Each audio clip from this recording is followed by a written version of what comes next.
The Furnished Room by O. Henry. Restless, shifting, fugacious as time itself, is a certain vast bulk of the population of the red brick district of the Lower West Side. Homeless, they have 100 homes. They flit from furnished room to furnished room, transients forever. Transients in abode, transients in heart and mind. They sing Home Sweet Home in ragtime. They carry their lares et penates in a bandbox. Their vine is entwined about a picture hat. A rubber plant is their fig tree. Hence the houses of this district, having had 1,000 dwellers, should have 1,000 tales to tell, mostly dull ones, no doubt, but it would be strange if there could not be found a ghost or two in the wake of all these vagrant guests. One evening, after dark, a young man prowled among these crumbling red mansions, ringing their bells. At the 12th, he rested his lean hand baggage upon the step and wiped the dust from his hatband and forehead.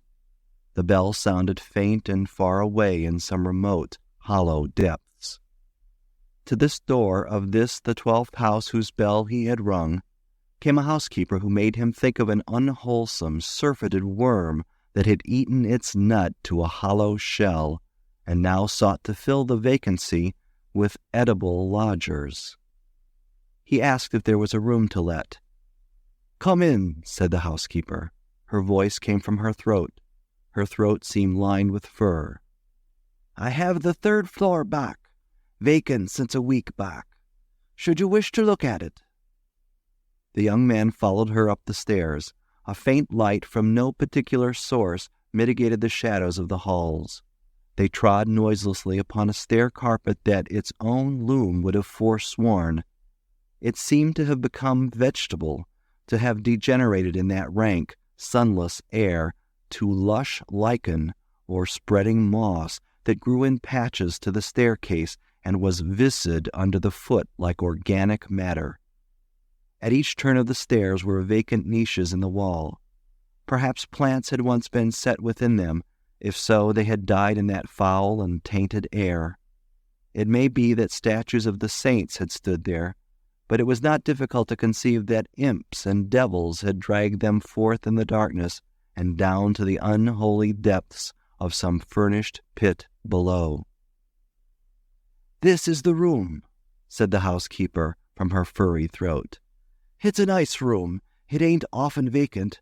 I had some most elegant people in it last summer, no trouble at all, and paid in advance to the minute. The water's at the end of the hall. Sprowls and Mooney kept it 3 months. They done a vaudeville sketch. Miss Beretta Sprowls, you may have heard of her. Oh, that was just the stage names. Right there over the dresser is where the marriage certificate hung, framed. The gas is here, and you see there's plenty of closet room. It's a room everybody likes. It never stays idle long." "Do you have many theatrical people rooming here?" asked the young man. "They comes and goes. A good proportion of my lodgers is connected with the theaters. Yes, sir, this is the theatrical district. Actor people never stays long anywhere. I get my share. Yes, they comes and they goes." He engaged the room, paying for a week in advance. He was tired, he said, and would take possession at once. He counted out the money. The room had been made ready, she said, even to towels and water. As the housekeeper moved away, he put for the 1,000th time the question that he carried at the end of his tongue. "A young girl, Miss Vashner, Miss Eloise Vashner.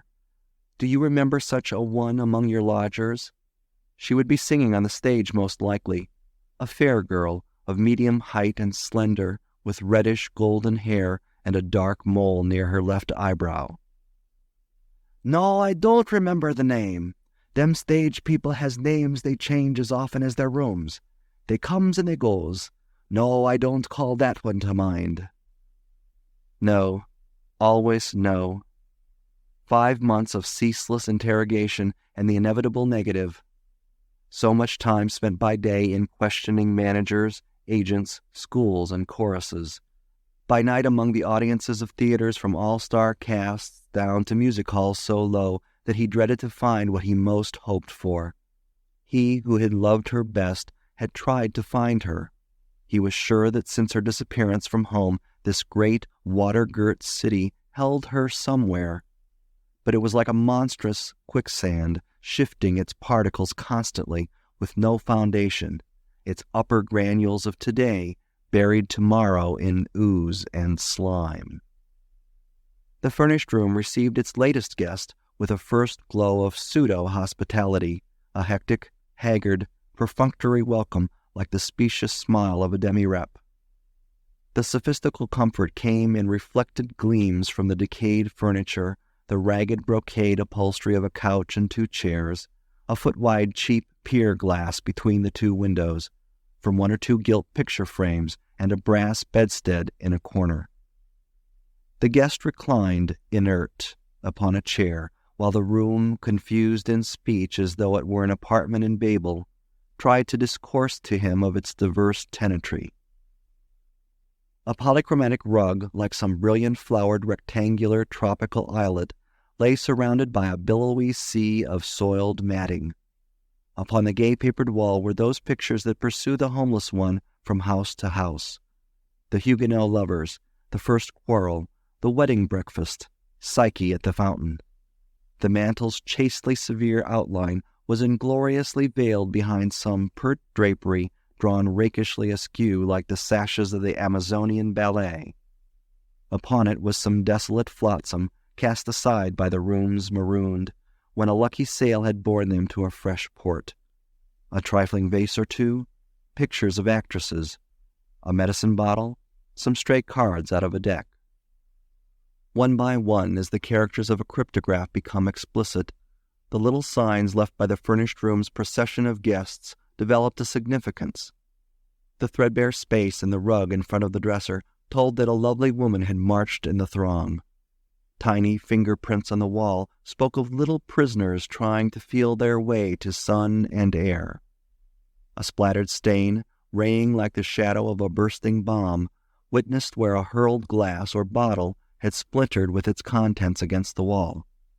Across the pier glass had been scrawled with a diamond in staggering letters the name Marie. It seemed that the succession of dwellers in the furnished room had turned in fury, perhaps tempted beyond forbearance by its garish coldness, and wreaked upon it their passions. The furniture was chipped and bruised. The couch, distorted by bursting springs, seemed a horrible monster that had been slain during the stress of some grotesque convulsion. Some more potent upheaval had cloven a great slice from the marble mantel. Each plank in the floor owned its particular cant and shriek as from a separate and individual agony. It seemed incredible that all this malice and injury had been wrought upon the room by those who had called it for a time their home. And yet it may have been the cheated home instinct surviving blindly, the resentful rage at false household gods that had kindled their wrath. A hut that is our own we can sweep and adorn and cherish. The young tenant in the chair allowed these thoughts to file, soft-shod, through his mind, while there drifted into the room furnished sounds and furnished scents. He heard in one room a tittering and incontinent, slack laughter. In another the monologue of a scold, the rattling of dice, a lullaby, and one crying dully. Above him a banjo tinkled with spirit. Doors banged somewhere, the elevated trains roared intermittently, a cat yowled miserably upon a back fence, and he breathed the breath of the house, a dank savor rather than a smell, a cold, musty effluvium as from underground vaults mingled with the reeking exhalations of linoleum and mildewed and rotten woodwork. Then, suddenly, as he rested there, the room was filled with the strong, sweet odor of mignonette. It came upon a single buffet of wind with such sureness and fragrance and emphasis that it almost seemed a living visitant, and the man cried aloud, "What, dear?" as if he had been called, and sprang up and faced about. The rich odor clung to him and wrapped him around. He reached out his arms for it, all his senses for the time confused and commingled. How could one be peremptorily called by an odor? Surely it must have been a sound. But was it not the sound that had touched, that had caressed him? "She has been in this room," he cried, and he sprang to wrest from it a token, for he knew he would recognize the smallest thing that had belonged to her or that she had touched. This enveloping scent of mignonette, the odor that she had loved and made her own. Whence came it? The room had been but carelessly set in order. Scattered upon the flimsy dresser scarf were half a dozen hairpins, those discreet, indistinguishable friends of womankind, feminine of gender, infinite of mood, and uncommunicative of tense. These he ignored, conscious of their triumphant lack of identity. Ransacking the drawers of the dresser, he came upon a discarded, tiny, ragged handkerchief. He pressed it to his face. It was racy and insolent with heliotrope. He hurled it to the floor. In another drawer he found odd buttons, a theater program, a pawnbroker's card, 2 lost marshmallows, a book on the divination of dreams. In the last was a woman's black satin hair bow, which halted him, poised between ice and fire. But the black satin hair bow is also femininity's demure, impersonal, common ornament, and tells no tales. And then he traversed the room like a hound on the scent, skimming the walls, considering the corners of the bulging matting on his hands and knees, rummaging mantel and tables, the curtains and hangings, the drunken cabinet in the corner, for a visible sign, unable to perceive that she was there beside, around, against, within, above him, clinging to him, wooing him, calling him so poignantly through the finer senses that even his grosser ones became cognizant of the call.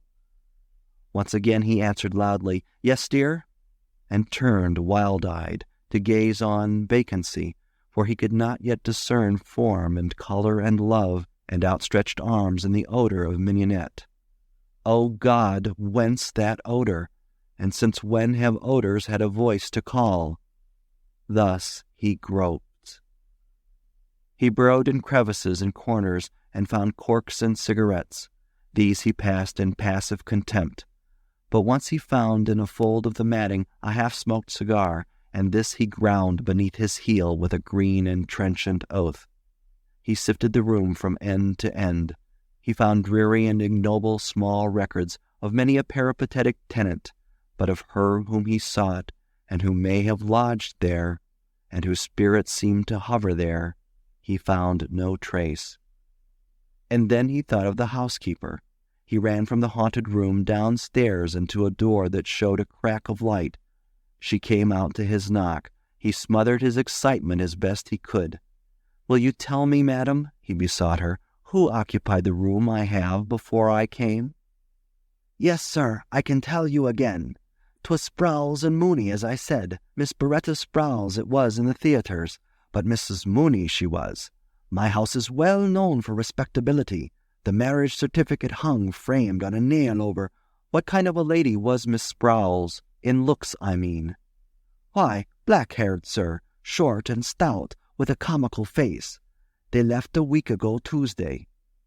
"And before they occupied it?" "Why, there was a single gentleman connected with the draying business. He left owing me a week. Before him was Mrs. Crowder and her 2 children that stayed 4 months, and back of them was old Mr. Doyle, whose sons paid for him.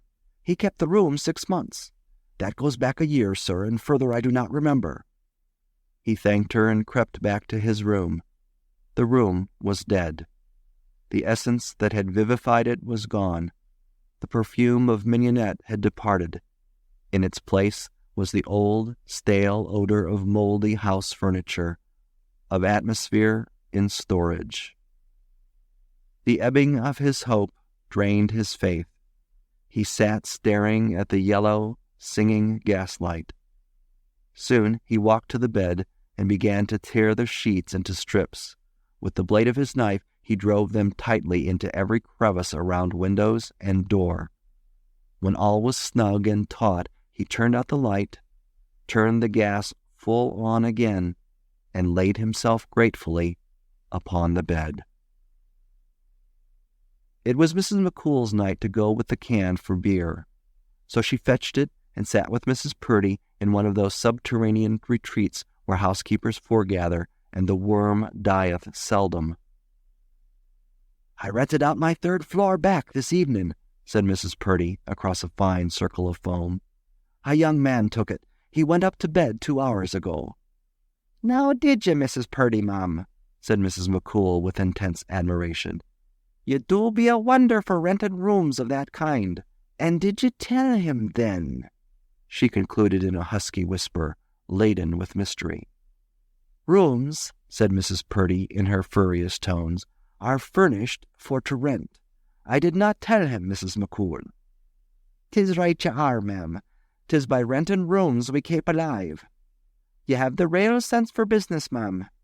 There be many people will reject the renting of a room if they be told a suicide has been after dying in the bed of it." "As you say, we has our living to be making," remarked Mrs. Purdy. "Yes, ma'am, 'tis true. 'Tis just 1 week ago this day I helped you lay out the third floor back. A pretty slip of a colleen she was to be killing herself with the gas. A sweet little face she had, Mrs. Purdy, ma'am." "She'd have been called handsome, as you say," said Mrs. Purdy, assenting but critical, "but for that mole she had growing by her left eyebrow. Do fill up your glass again, Mrs. McCool." End of The Furnished Room